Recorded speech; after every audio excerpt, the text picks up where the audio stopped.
भरतपुर से ये खबर है, जहां पीसीसी चीफ गोविंद सिंह डोटासरा पर मदन राठौर का सियासी हमला।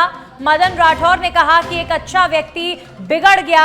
इन दिनों अपने व्यक्तित्व को समाप्त करने के लिए कई आत्मघाती कदम उठाए, अब अविश्वास प्रस्ताव लाने की बात कह रहे हैं। पीसीसी चीफ की भाषा का स्तर गिर गया है। मदन राठौर का बयान, राजेंद्र पारिक को सार्वजनिक रूप से प्रताड़ित करना ठीक नहीं है।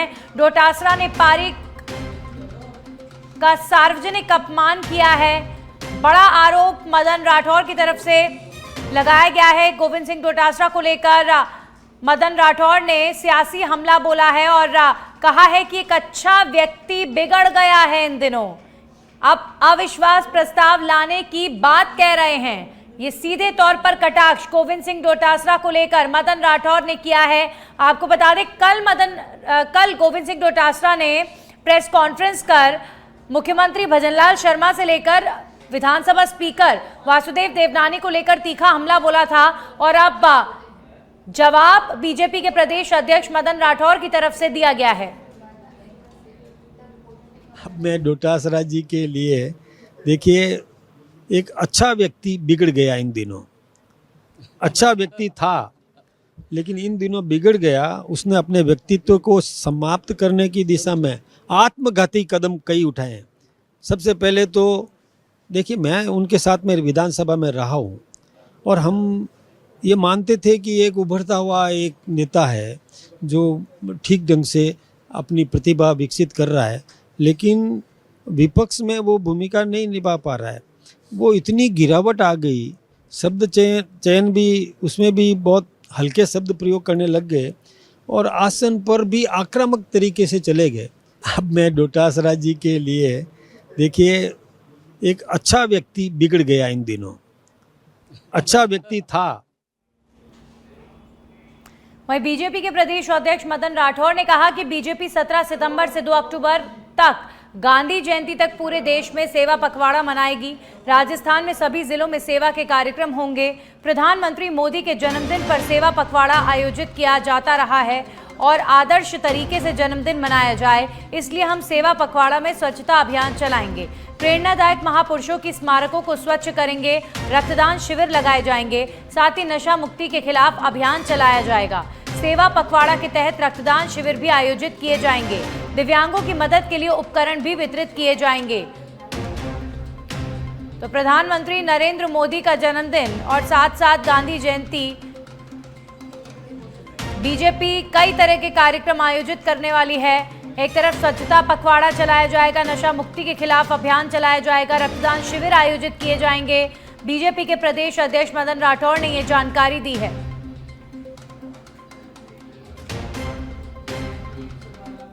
और अब खबर दौसा से है, जहां पर नालावास में बांध में डूबे युवक से जुड़ा प्रकरण करीब 22 घंटे गुजर जाने के बावजूद भी रेस्क्यू टीमों के हाथ खाली हैं। कलेक्टर देवेंद्र कुमार और एसपी सागर राणा भी पहुंचे नालावास। दोनों अधिकारियों ने हर मूवमेंट पर बना रखी है नजर। भरतपुर से बुलाई गई है एसडीआरएफ की टीम। सिविल डिफेंस के साथ एसडीआरएफ टीम यहां पर जुटी हुई है युवक की तलाश में। कल शाम करीब 4 बजे नहाते समय ये युवक डूब गया था। घटना स्थल पर पुलिस का भारी जाब्ता तैनात है और अभी तक युवक की शिनाख्त नहीं हो पाई है। अभी तक कोई सुराग नहीं मिल पाया है। नालावास में बांध में नहाते वक्त एक युवक के डूबने का प्रकरण और 22 घंटे बाद भी हाथ खाली। और अब खबर खैरतल तिजारा से, जहां पर जिला बचाओ संघर्ष समिति की ओर से धरना प्रदर्शन किया गया है। 14वां दिन भी धरना प्रदर्शन जारी। धरने को समर्थन देने के लिए पहुंचे सैकड़ों किसान। विरोध में अनाज मंडी के पार्क में चल रहा है धरना। किशनगढ़ बास विधायक दीपचंद खैरिया भी इस धरने पर मौजूद हैं। खैरथल में जिला मुख्यालय बनाने की मांग को लेकर यह धरना प्रदर्शन किया जा रहा है।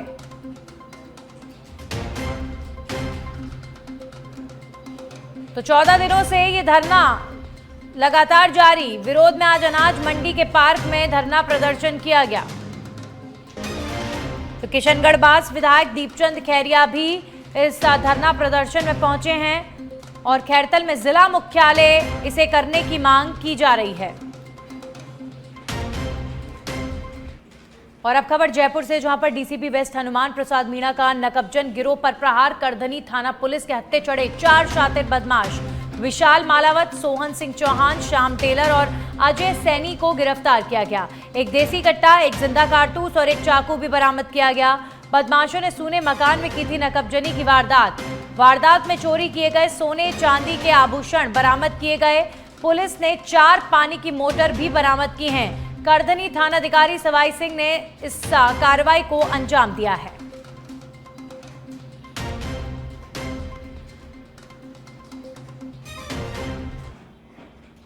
और अब खबर जयपुर से, जहां पर फलौदी एसपी कुंदन कावरिया का बड़ा एक्शन। 25,000 के इनामी राफ्ता राम को दस्तयाब किया गया। कांस्टेबल महेंद्र चौधरी की इसमें विशेष भूमिका रही है। ओसिया का गैंगवॉर मामले में वांछित इनामी है राफ्ता राम। आरोपी राफ्ता राम 007 गैंग का सदस्य है। मतोड़ा थाने में एनडीपीएस एक्ट और मारपीट के 4 मामले इसके खिलाफ दर्ज हैं और अब पुलिस ने इस गैंगस्टर को गिरफ्तार किया है। राफ्ता राम आरोपी जो वांटेड आरोपियों की सूची में था, इसे गिरफ्तार किया गया है। कई तरह की वारदातों को अंजाम दे चुका है।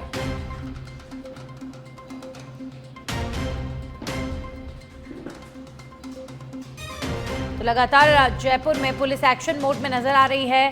एक के बाद एक वांटेड क्रिमिनल्स की धरपकड़ का सिलसिला जारी है। एसपी कुंदन कावरिया ने बड़ा एक्शन लेते हुए कांस्टेबल महेंद्र चौधरी की इस अभियान में मेन भूमिका रही है और ओसिया के गैंगवॉर मामले में वांछित इनामी राफ्ता राम को गिरफ्तार कर लिया है। राजस्थान परिवहन निगम ने अलवर जिले के राजगढ़ से बहाली गेट पर रोडवेज बसों का ठहराव शुरू कर दिया है। ये फैसला नेता प्रतिपक्ष टीकाराम जूली की सिफारिश पर लिया गया है, जिससे क्षेत्र के यात्रियों को आवागमन में बड़ी सुविधा मिलेगी। वहीं जब आज पहली बस बहाली गेट पर रुकी तो कांग्रेस कार्यकर्ताओं ने बस चालक और परिचालक का साफा और माला पहनाकर स्वागत किया। बहाली गेट पर ठहराव शुरू होने से यहां के स्थानीय निवासियों को इसका लाभ मिलेगा।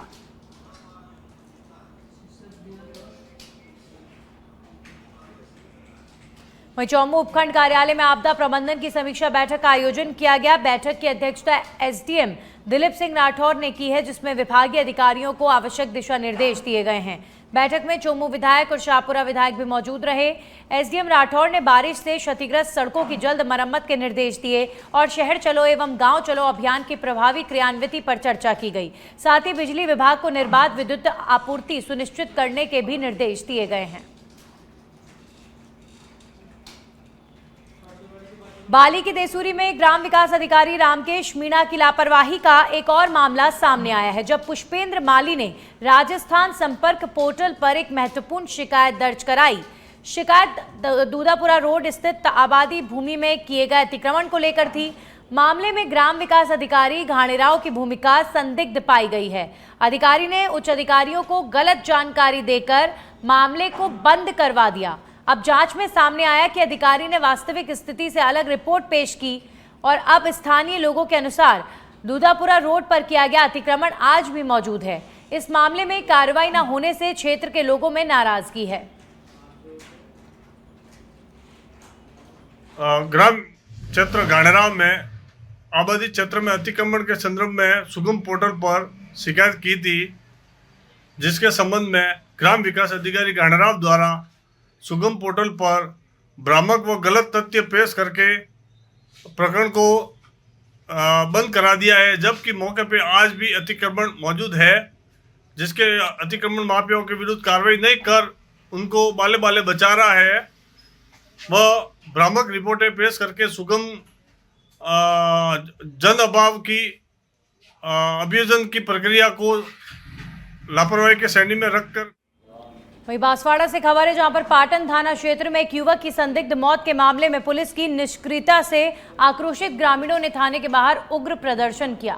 घटना 22 अगस्त की रात की है, जब सरपोटा ग्राम पंचायत के शोभावटी निवासी लक्ष्मण पिता हुर्तज चरपोटा की लाश उनके घर के पास स्थित नाले में संदिग्ध अवस्था में मिली। परिजनों द्वारा लगातार साक्ष्यों और संदेहियों के नाम बताने के बावजूद पुलिस ने अब तक कोई ठोस कार्रवाई नहीं की है। स्थिति तनावपूर्ण होते देख थानाधिकारी हेमंत बुनकर ने प्रदर्शन कर रहे करीब 50 ग्रामीणों के खिलाफ राजकार्य में बाधा डालने के आरोप में मामला दर्ज कर लिया है।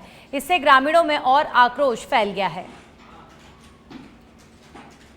23 तारीख को एक मर्डर हुआ था। इस बात को लेकर वो प्रार्थी अपने 100 लोगों महिला उसमें महिला आदमी सब लेकर 100 लोग थाने पे आए और डीओ और संतरी के साथ है ना वो आवेश में आकर बोलने लगे कि हमने एसपी साहब के और डीपी साहब को नामजद रिपोर्ट दी है, उनको अभी तक आपने न तो गिरफ्तार किया है न इस संबंध में आपने कोई अनुसंधान किया है।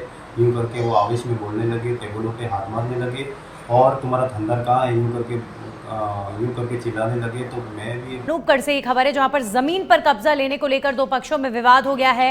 हमले में 4 लोग घायल हो गए हैं। घायलों को ग्रामीणों ने पहुंचाया अस्पताल। सूचना मिलते ही पुलिस पहुंची मौके पर। पुलिस ने 2 लोगों को हिरासत में भी लिया है। पुलिस ने मामला दर्ज कर जांच शुरू कर दी है।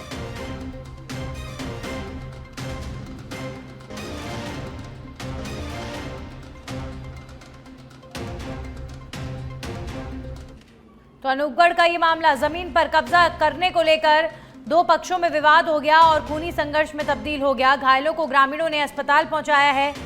पुलिस अभी फिलहाल मौके पर पहुंची है और 2 लोगों को हिरासत में लिया गया है। अभी फिलहाल पुलिस मामले को लेकर जांच में जुटी हुई है। पुलिस ने मामला दर्ज कर जांच शुरू कर दी है।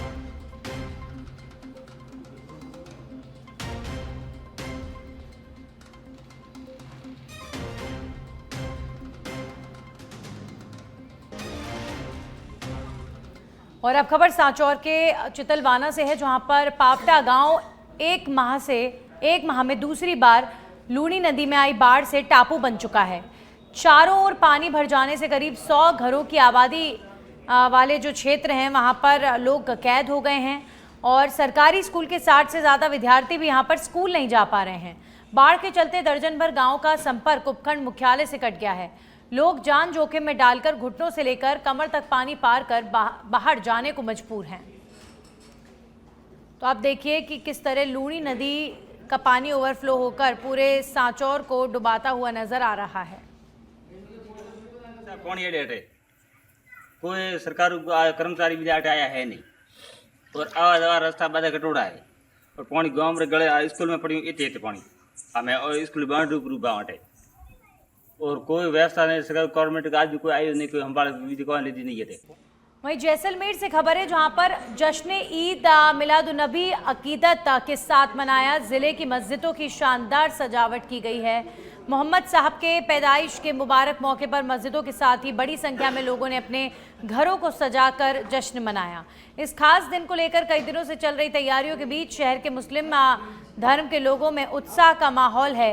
जश्न ईद के अवसर पर सरहदी जैसलमेर जिले में भव्य जुलूस निकाला गया और साले मोहम्मद ने समस्त देशवासियों को मिलाद उन नबी की बधाई दी है।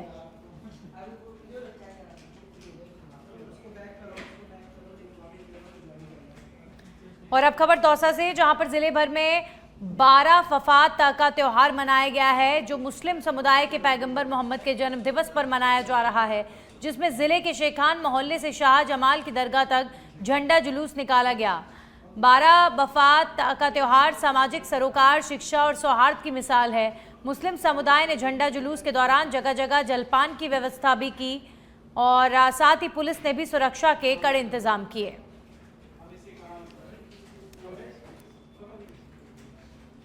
ईद मिलादुन्नबी का जो जुलूस है ये मोहम्मद सल्लल्लाहु अलैहि वसल्लम की याद के अंदर निकाला जाता है। आज के दिन हुजूर अक़दस सल्लल्लाहु अलैहि वसल्लम दुनिया के अंदर तशरीफ़ लाए और जब आप इस दुनिया में तशरीफ़ लाए तो दुनिया के अंदर बुराई बेहद फैली हुई थी। आपने दुनिया में जो है बुराइयों को मिटा। आज ईद मिलादुन्नबी का जुलूस निकला है जिसमें सभी समाज के लोगों ने भाग लिया है। ये आयोजन हमारे नबी मोहम्मद करीम मोहम्मद सल्लल्लाहु अलैहि वसल्लम के आज जन्मदिन है और आज ही के दिन उनका वफात का दिन है। उस उपलक्ष्य में धूमधाम से जन्मदिन मनाया जाता है। वहीं दौसा के महवा में भारी बारिश के चलते महवा क्षेत्र में खेतों में पानी भर गया है जिससे बाजरे की जो फसल है उसे भारी नुकसान पहुंचा है। फसलें पानी में गल चुकी हैं, लेकिन राजस्व विभाग के रिकॉर्ड में अभी तक फसल नुकसान शून्य दर्शाया गया है। स्थिति की गंभीरता को देखते हुए महवा विधायक राजेंद्र मीणा स्वयं ग्रामीण क्षेत्रों का दौरा कर रहे हैं। उन्होंने मौके पर खड़ी फसलों को देखा और माना कि क्षेत्र में बाजरे की फसल पूरी तरह चौपट हो चुकी है। विधायक मीणा ने किसानों की स्थिति पर चिंता जताते हुए अधिकारियों को तत्काल सर्वे करवाकर आवश्यक राहत कार्य शुरू करने के निर्देश दिए हैं। नुकसान तो पूरी खत्म हो गई। तो क्या क्या कैसे हुआ है, कितना पानी है? पानी बहुत है, गोडा गोडा पानी भरे, तो नहीं बच पाएगी फसल। मुश्किल ही है। उग जाएगी साहब, तो उग गई ना, बाल उग गई है। नुकसान तो पूरी खत्म हो गई। तो क्या क्या कैसे हुआ है? बिल्कुल, आज हमारे माननीय मुख्यमंत्री जी ने सभी प्रभारी मंत्रियों को और विधानसभा क्षेत्र के सभी विधायकों को रात को ही निर्देशित किया गया था कि अपने अपने विधानसभा क्षेत्र में जाके जनता के बीच में जाके उनका दुख सुख में उनके शामिल रहें। आज मैं मेरे विधानसभा क्षेत्र महुआ में यहाँ पर कार्यकर्ताओं के साथ पहुंचा हूँ। निश्चित रूप से भारी बारिश के कारण बड़ा नुकसान सभी फसलों में हुआ है और हमारी सरकार पूरी तरह संवेदनशील है। सरकार ने स्पष्ट निर्देश दे दिए हैं और माननीय किरोड़ी लाल जी जो आपदा राहत प्रबंधन मंत्री हैं, वो भी केंद्र सरकार से एक विशेष पैकेज की। वहीं डीडवाना जिले के मौलासर बाईपास पर दर्दनाक सड़क हादसा हुआ और इस हादसे में एक निजी बस और कार में जबरदस्त भिड़ंत हो गई। भिड़ंत के बाद बस कार पर ही पलट गई, जिससे कार में सवार सभी लोग उसके नीचे दब गए।